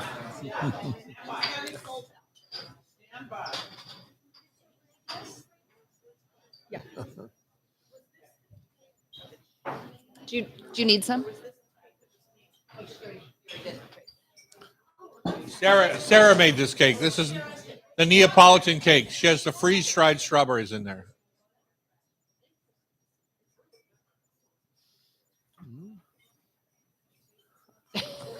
Okay, go. Hi. You're so fangirling right now. I get to pay back now, finally. Lucho, if you'll just stay right on top of the mic for me, that'd be great. He's got a good radio voice. Ready? Yeah, I'm ready. Okay. All right, here we are back in the kitchens. If you've never been to the Hot Stove Society, you should come down to the Hotel Andra and check us out. Just take a little stroll around. Somebody's usually here. Absolutely. Hey, Check us out. poke your head in, look around. Yeah. And I'm super excited. We have my old friend Lucio Gomiero from just outside of Padova, Italy, in the Colli Ugani. And he is a winemaker. And I got to know Lucio many years ago in the early 90s in San Francisco. I was working in a restaurant.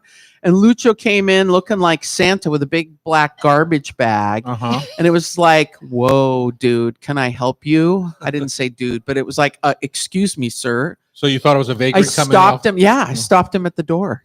And he was with his cousin, Diego Gomiero, who is was a chef of a well-known restaurant just outside of Padova, Italy, in Montegrotto Terme. So those two came to do a radicchio dinner at the restaurant Palio d'Asti that I was working with. And I was the only, besides Johnny, the owner, with my broken Italian, I was the only one that spoke Italian and could work with these guys. Mhm. So I got to squire them around. Were they pan for- throwers or were they nice? Super nice. Yeah. Just keep feeding them wine. They were good. Yeah, it was an amazing thing. And then they invited me back to work in Italy with them. And the rest is history. Yeah. But Lucio's exposure to creating our exposure to Radicchio is what's a fascinating story. All right, let's And hear so, it. Yeah. Hi, Lucio. Hi there. Well, the story is that I came to the United States the first time in 1987 because I knew at the time that there was a demand for radicchio. I'm from the Veneto. Radicchio is a very popular vegetable coming from the Veneto. So I came on purpose to see why there was so much interest about radicchio in the United States. And I thought instead of shipping by air a pallet or two every day of radicchio to feed the nation, it would make more sense to come here with the seeds and grow the radicchio. And so I did, and I started farming in 1988, both in Georgia and California at the same time. California works better because of the weather. So Where'd you go? When you went to California? California is, of course, the Veggie Valley, Salinas Valley. Salinas, yeah. So I settled in Monterey, and we start farming there. We had only one single acre to start with, because the land is so valuable. The grower wouldn't give us more than 1 acre. So for a few months, I commute every month from Italy just to check that little acre. It works very, very well. So from there, we expand into the largest radicchio production in the world. Wow. In a few years, we reach 3,200 acres of radicchio a year. Wow. And That's- you lease out that farmland, right? When you say Yes. 3,200 acres. Yeah. I have a farm in my family has a farm in Ulysses, Kansas, dry farm, but we lease it to a local farmer who farms the top, and then we have mineral rights below. Right. You never know how you're going to make it in the farming world. Radicchio. So do you now do all the different? We have a little event called the Sagra de Radicchio. I know. Yeah, you know. And Well, we grew all kind of radicchio. yeah, Radicchio coming from the Veneto has a different variety, and the name of each variety is after one of the city in the Veneto where they specialize growing only that variety. oh, okay. But we brought them all, and we grew all the different radicchio for many years. Yeah.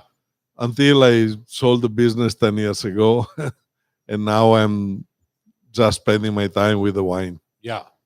The we'll get to that in just one second, but I want to know. I still think of in America we think of radicchio as a salad green rather than as a vegetable, and you see it much more often in Italy and France as a vegetable. Well, radicchio is very versatile. You can use in cooking. You can do many things, as Bridget knows. right. Unfortunately, we were able to sell color more than flavor Yeah. for many years because radicchio has been used for salad, giving a little color, enhance the salad blend. But some restaurant they know how to cook with radicchio. They make risotto, they make pasta. I love Soups. grilling. Yeah. it. Yeah. Yeah. Grilled Grilled is radicchio. amazing. Yes, Yeah. yes. Yeah. Let's And- talk about the wine. Yeah. So when we got to know Lucio, he came and they did, was it a week? I think they did a week, and it was various wines served at the restaurant for the entire week. His cousin was cooking in the kitchen, so they kind of took over the restaurant. Uh-huh. And the wines, even back then, were amazing. But since then, Lucio's been dominating at Vin Italy in terms of his wines, and And Bicchieris. yeah, the Tre Bicchieri. We got Trabicchieri 20 times. 20 times now. Yes. Congratulations. And that's you. for your reds, your whites. Combination, but mostly for the Gemola red, which we have a bottle here this morning. for If tasting. you want to taste, Yeah. And then I had the opportunity of going to his winery the year before last, which before it was a very humble, small winery. I remember it kind of being dug into the hillside, and I was like, wow, this is kind of old school. And then I kind of forgot about it, and Lucio drove me to the new place. I think he bought it after he sold the Radicchio, I'm guessing. Because it's spectacular. It's on top of a hill, and it's got this panoramic view looking west across Italy. I mean, it's amazing. And how many wines do you make now, Lucio? About 15 That's different amazing. wine. Yeah. And the one that struck me the most was the dessert wine that you make. Is that the Appiane? Yeah. And it's beautiful because I walked into this room and it just smelled like a field of flowers. Mm. And it was, what was the grape that you used on that? We use orange muscat grape, Yeah. which is typical of the Colli Euganei where we are. To make that wine, we harvest in September the grape, and we set aside on trellises the grape for a few months, about 4 months, and inside the winery. And the grape, and we get very little juice, but very full. It ferments very slowly for about a year. And when it's done fermenting, we have the wine Yeah. ready for bottling. Yeah, they're in the smaller splits like a Sauterne, Uh-huh. and it's as beautiful. There, It's I mean, amazing it's stuff. intense. Yeah. Yeah, for sure. And then how many whites do you make? About 4. Pinot Bianco is a classic for us. The second is a dry Muscat. So is a wine that I came out with the idea of fermenting dry the Moscato. It was the first dry Moscato from the area. Which is It's delicious. delicious spring wine, goes well with asparagus, with many things. And then the we Chardonnay. made the Chardonnay. Has been my first wine. And recently a vineyard that I planted on the Gemala Hill came in production. The wine got even better, and is my biggest problem now. Everybody wants, I don't have enough. And then the reds are so much fun. Yeah, they're good stuff. The Rosso Reserva and the Gemola. Yeah. And how do folks find your wines here in Seattle and Seattle area? My distributor is Solea, Uh-huh. and Mike McConnell is here this morning. He was buying from my first importer, Riservati. Uh-huh. And then when Riservati got out of business, he came up at the winery asking me to bring the wine himself. And here we are. Yeah. So I'm very happy. It's at a lot of restaurants now here in town, right? Yes, he's Maybe. supplying many restaurants. The wine is quite popular. Riservati did a good job in the first place. And now Mike is doing an excellent job. I have to say that I live in part of the time in San Diego, so it's very easy for me to catch a plane, fly here. I was here a month ago. I'm here again. Hopefully after Vinitaly, I will be back visiting customer, doing wine dinner. Tonight we have a wine dinner at Violet, for instance. So Oh, up on Cap Hill. Nice. Yes. Yeah. A lot of the good Italian places. That's awesome. So fun. Yeah. Delicious. I'll have to get him over to Neb for a minute. Yeah. Yeah. So fun. Lucio Gomiero has been our guest. He's going to stay on with Jason Salvo. And we're going to talk Radicchio. Radicchio and how it grows and some of the varietals that you can get here locally from Local Roots Farm. On Yes. Cairo Radio, it's the Hot Stove Society Show, 97.3 FM.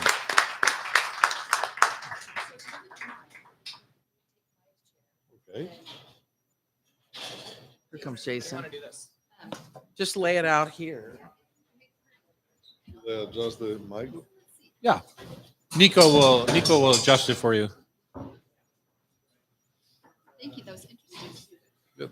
I mean, a long time you say the salt, but how long ago did you start the salt? The salt from the beginning because we grow the herbs Yeah. at the farm, This- and so we've been doing that for a long time.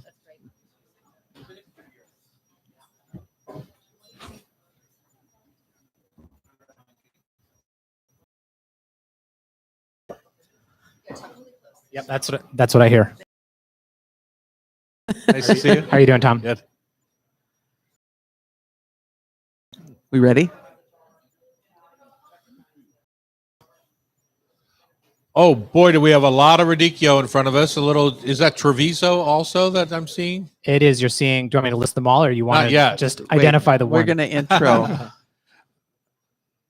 That was my intro. That was You it? just ruined it. I for me. ruined it. Okay, Sean, sorry. We fixed that. Oh boy, we have a lot of Radicchio in front of us. Jason Salvo is here, owner of Local Roots Farm, and Lucio Gomiero is going to sit in and maybe chime in when he feels the need to. But Local Roots has been championing Radicchio for quite a long time and all of its lovely varietals. And you have brought us quite a few here today. What do we got? All right, what do we have? So I guess first of all, I'll say we started our farm 18 years ago, and we started growing Radicchio from year one. It actually became a thing that we have a bunch of friends in the restaurant industry. Our friend Justin Niedermeyer started Spinace, and he was like, "Oh, you should grow this, you should grow that." And so we were like, "All right, great." And it became a thing. I'm Italian heritage, and we were like, "Oh, this is such a fun thing to grow, and it's unusual." For a long time, we were the only people doing it. And it has such an amazing history as far as how they were the plant breeding side of things, how they went from a wild plant to these amazingly diverse things. And then there's the sort of cultural history as far as each one, for the most part, is named after a town in the Veneto. And so from my left, the speckled sort of butter-colored one is a Castelfranco. And then And is that a hybrid? Is that how they get to that speckle? Is that a hybrid no, process, or it's a natural they're, process? It's a natural process. They're all open pollinated, which essentially means that if you breed one Castelfranco with another Castelfranco, the seeds will produce a Castelfranco. I think that looks like that. Hybrid is essentially where you're taking two dissimilar things and crossing them with sort of known recessive traits, and then the recessive traits come out in the second generation, Uh-huh. but the offspring of that are not won't It's- resemble its it's different, parents. yeah, yeah. Like humans, we're all hybrids. Well, and it's interesting. I learned from Lucho.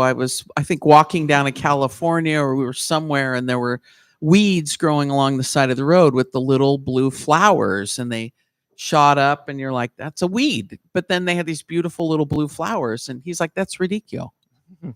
But you see them everywhere. So when I Well, see them, If it was green, is a chicory.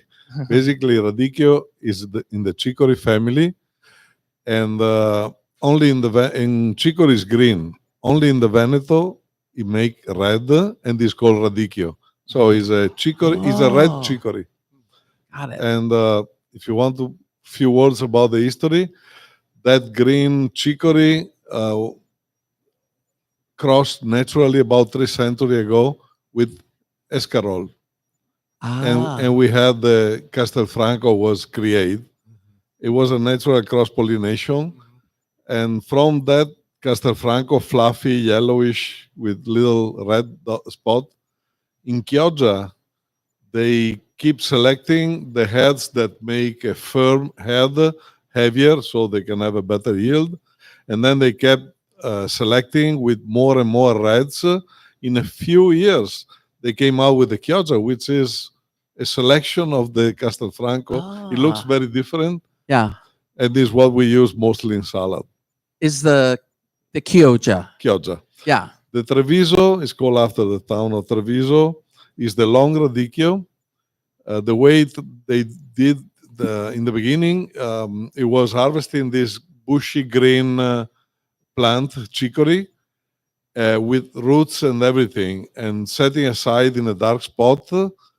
And from the starch of the root, a sprout came out in the dark. It was white and red. So what we Wow. use is the sprout of force radicchio, and is the Treviso Tardivo, which is an incredible product. Later on, and not too long ago, with the cross-pollination between the Chioggia and the late Tardivo Treviso, they came out with this variety that is called Precoce. It's an early ripening, and that can be harvested in the field without the process of forcing. Oh, interesting. This It's is- amazing. Jason, I would imagine you went through some struggles introducing your products to the locals at the farmers markets and explaining how to use them, because it's just not in our culture generally. No. From way back anyway.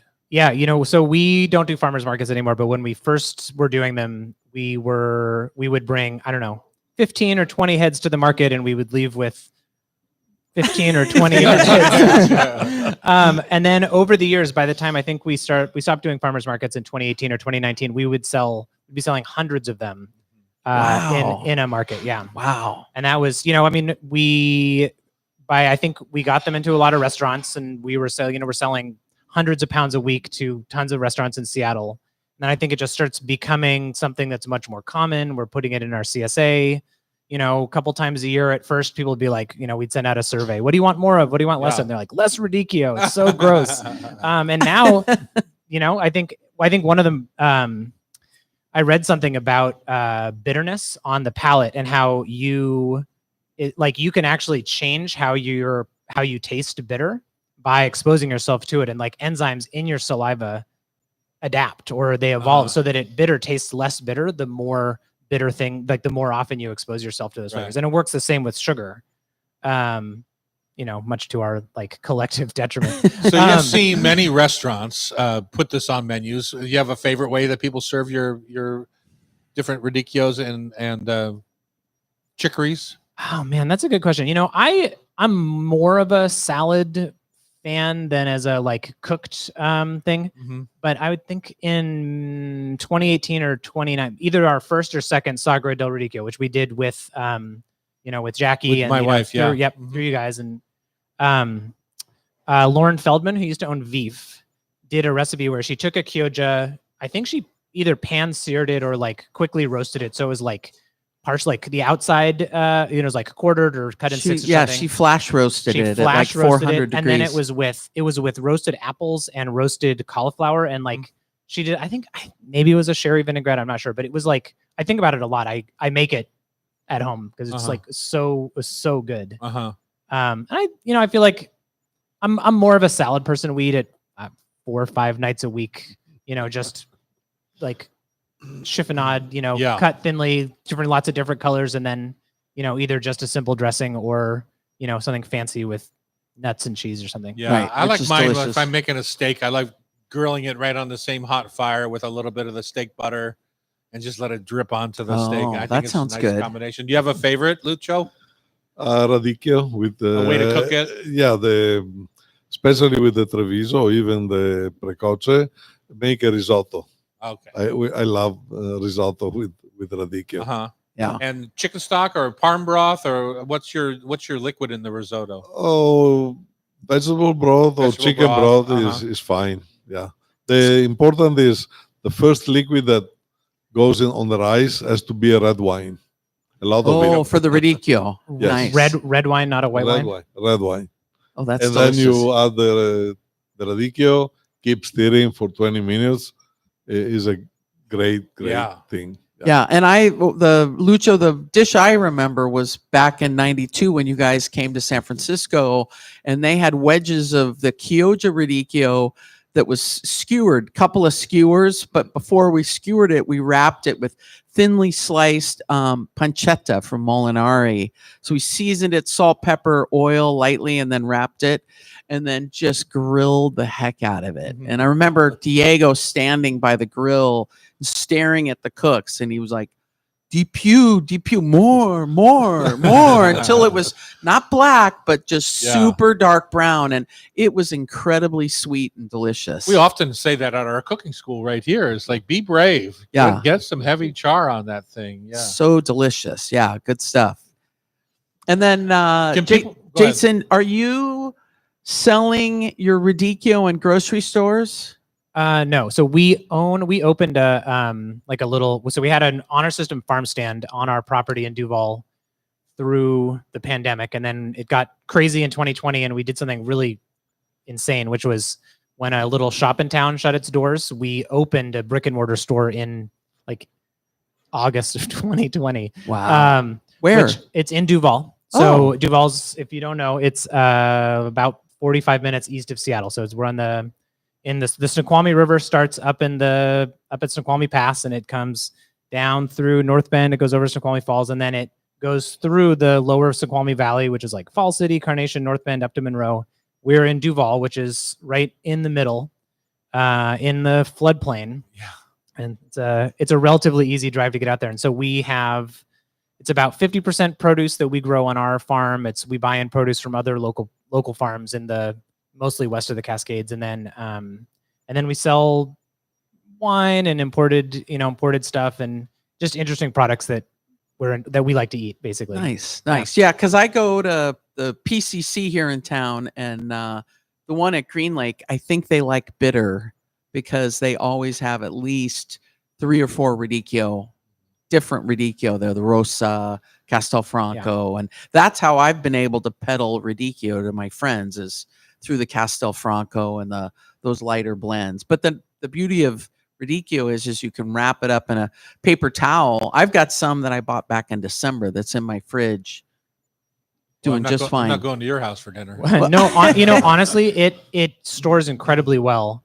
And I think as far as it's beautiful, it's delicious. But I think that, one of the things that I really love about it is that it's like a winter salad alternative to, bringing up romaine from California. That's all coming from like the Imperial Valley where they don't actually have any water. It's a crazy desert. There's so many like global warming, like ecological reasons also why it's so cool to have a locally grown salad. And pretty soon in the we won't middle have of anyone winter. to work those farms. in Oh, that's a Central whole other Valley. problem, isn't it? One more question for you. How do people sign up for your CSA? You have a pretty spectacular CSA program. Yes, thank you. So our CSA is it's a box of produce that we deliver 20 weeks out of the year from like June through end of November. And they can go to our website, which is localrootsfarm.com. And there's a link to the CSA. And we haven't opened signups yet for 2025 because we're, that labor situation actually has really got us thinking about what What are we we're gonna do? Yeah. but we are intending to open up signups soon, and you can click a link there that'll get you on our like email list that says, okay, signups are open, or you can just periodically go to the website and check. Yeah, I think that's going to be the biggest thing that comes out of this whole immigration situation is there's nobody to pick your food. We're gonna have to go pick it. 30 to 40% of people who work on farms are, undocumented. Yeah. And if you have a labor force that where you lose 30% of your workers, like Yeah. food prices And are going to undocumented be is crazy. a big word, and it's a scary word for some people, but a green card program would go a long ways to fixing that Yeah, problem, which the- nobody's seen to do. So Right. all right, that's been Jason Salvo, owner of Local Roots Farm. Lucio Gomiero from Vignalta. He's got salts and wines, and we're going to come back and play some trivia. Oh, perfect. Right here on the Hot Our- Stove our- Society Show, 97.3 FM.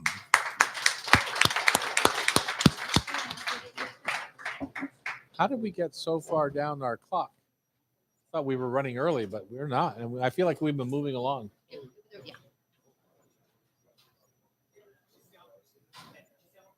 And, Just an FYI, we have an 11:30 group coming in today, so typically we can just lounge about after the show, but today Annie is booting us out of here. we got trivia.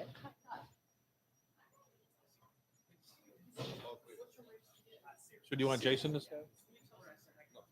You?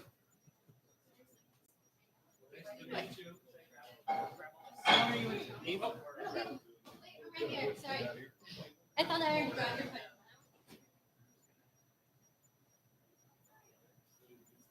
Are you? Are you? I think they're so pretty. Yeah. Okay, we're back here in the kitchen on Cairo Radio. It's time for Food for Thought Tasty Trivia, brought to you by Rub with Love Spice Rubs. Whether you're making a barbecue for your Kansas City Chiefs celebration or cheesesteaks for your Philadelphia Eagles party, Rub with Love can help bring in the flavor, or as they would say, the flavor. The flavor. Our products are available in all locations of Made in Washington stores and their website, plus thousands of other retailers around the country, including online. Including online.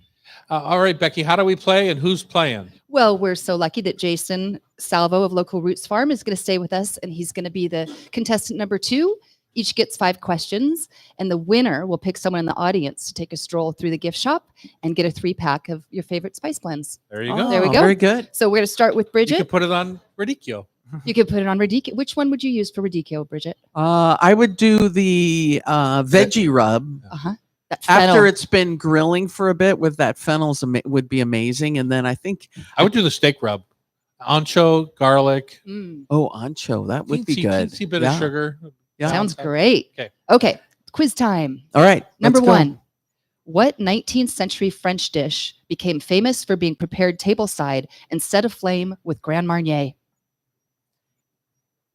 Being flamed with Grand Marnier? Well, I don't know how. I think you've taught classes on this. Crepe Suzette is Crepe flamed. Suzette it is. yeah. Yes. There you go. I was going really soft. I was and light. like, we were talking about lettuce. I'm thinking Okay. Caesar. Go ahead. All right, this is not about lettuce. True or false? The original ketchup recipe was made from fermented fish sauce. Is that true or false? It's true. It is true. The original ketchup, known as ketchup, was indeed fermented fish sauce from Southeast Asia.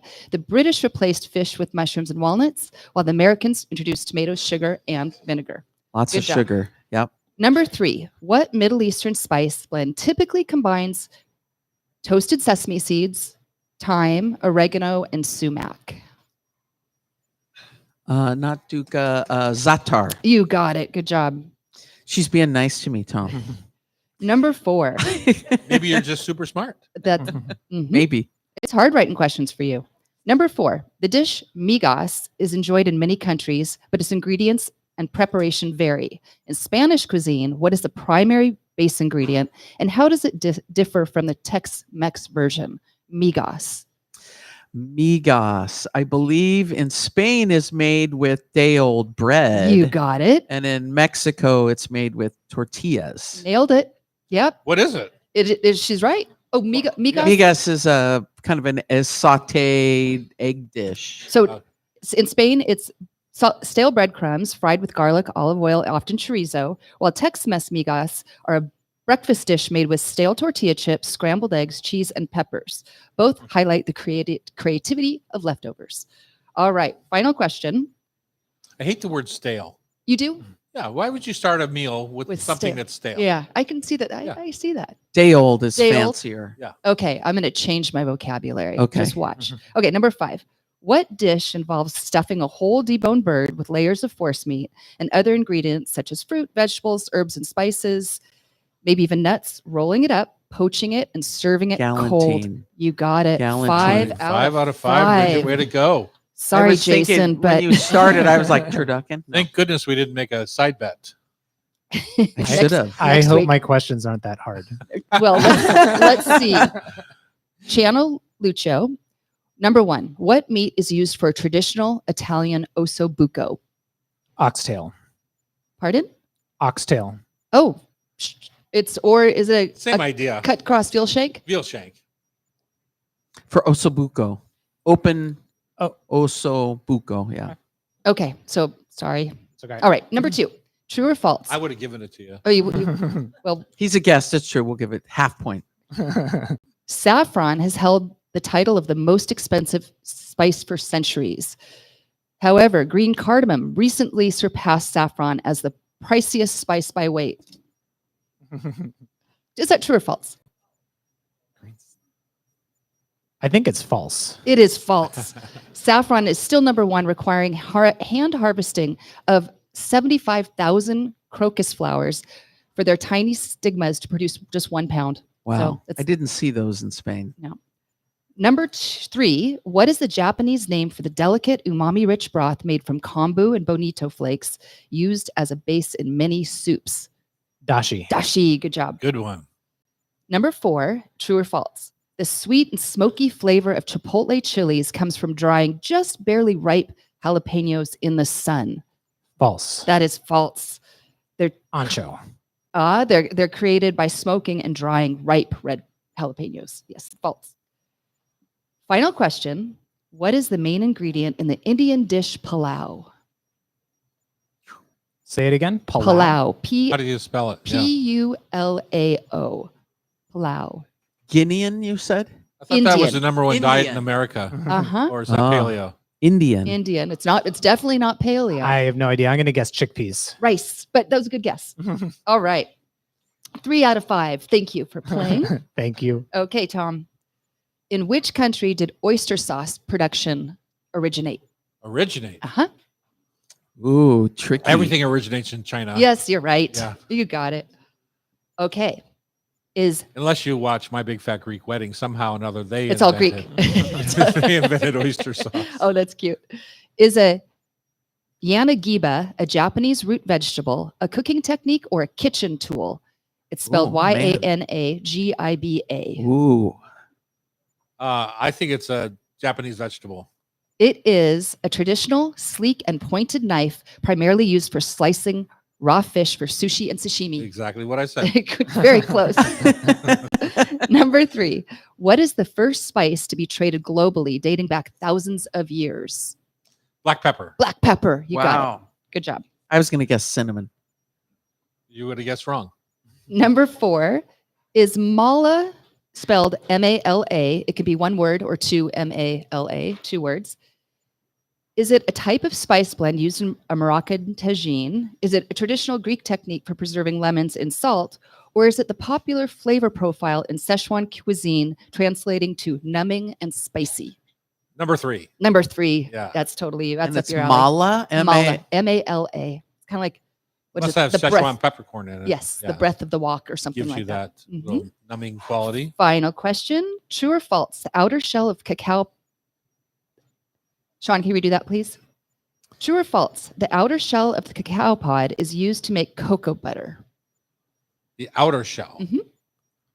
Have you ever seen the outer shell of I have. cacao powder? Yeah, have. the kind of beautiful orangish Mhm. yellow and brown stripes in it. Yeah, They don't know what to do with, but maybe they make cocoa butter. So the question is, Tom. I know what the question is.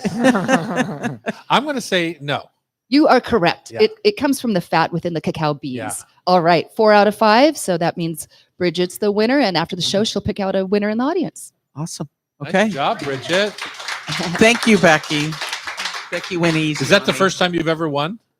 Oh, it's been years. It was when Terry was on that, I was pretty much guaranteed. If you want to be part of the show, you can join the community on YouTube Live at Tom Douglas & Co. or buy a ticket to join us here in the studio at hotstovesociety.com. Show is produced lovely by Oh, thank Becky you. Guzak. Our technical wizard today is Nico Caballero, and our talented editor at Cairo is Sean. Please don't call me Del Torre, darn it. If you miss any episode of our Hot Stove Society show on Cairo, you can listen via podcast on your favorite podcast app. Thanks for listening. Boy, I hate when we have to beg. All right. So one last thing, and then we have to vacate. Annie, we're leaving, I swear. She hates it when I do this to her. Are you all quiet back there? Is that as quiet as we Quiet get? on Can you the turn set. the fans off? Okay, we're not going to turn the fans off. Hi, I'm Chef Tom Douglas. And I'm Bridget Charters. Today on the Hot Stove Society radio show, Mike Mondello joins us from Maiden, Washington. Maybe I could take a breath in there. Today on the Hot Stove Society show, Mike Mondello from Maiden, Washington highlights locally made Valentine's treats. Food writer Sarah Dickerman is going to dish on her history, her books, and her new newsletter, What Should I Bring? And Lucio Gomiero, owner of and winemaker at Vignalta Winery, joins us along with Jason Salvo. Sorry, Of Local Jason. Roots Farm. Lucio Gomiero, owner and winemaker at Vignalta Winery, joins us, as well does Jason Salvo, owner of Local Roots Farm, to talk radicchio. All right. Thanks, everybody. All right. And Bridget, you have to pick out a winner. Oh. You got to go fast, Bridget, because we have to vacate.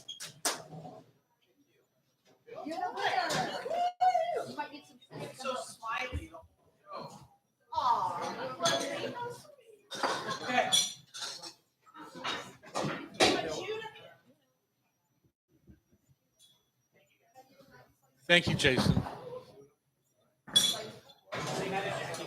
I shall.